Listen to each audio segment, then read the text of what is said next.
I just read Strange Tales number 108 from May of 1963, covered by Jack Kirby, and The Human Torch, story by Stan Lee and Jack Kirby, where he faces this painter who has magical paints and can make anything happen.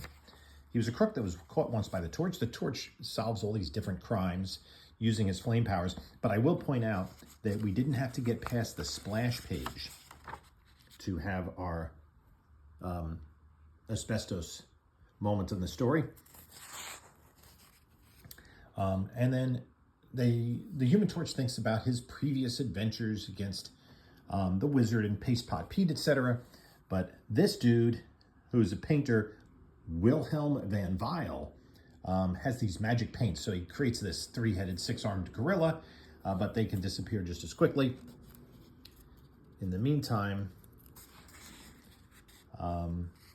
he plots his revenge against the Human Torch, who pointed out how he had counterfeited a $5 bill by making Abraham Lincoln's sideburns too short.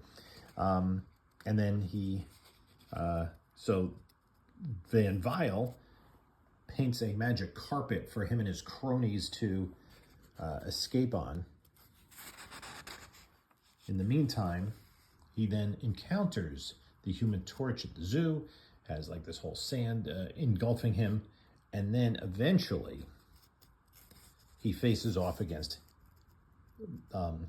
Fantastic Four imposters that he had painted, including being in the asbestos-lined cell. But he figures out this carelessness of Van Vile with the short sideburns and no fours on the uniform, at least not like having a spider on Spider-Man's uniform, were his downfall. We have two backup stories, these kind of science fiction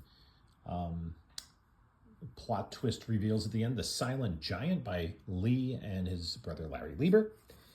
And then the second backup story is The Iron Warrior by Lee and Steve Ditko, and it is set in Arthurian times.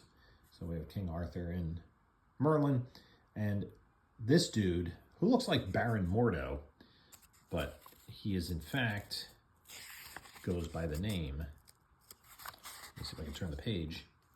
It's similar to Mordo.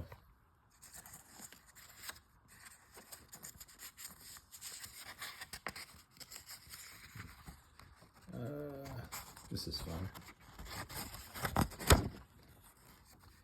Yes, Mogard. He doesn't think anybody can defeat him, and he doesn't think Merlin has any magic.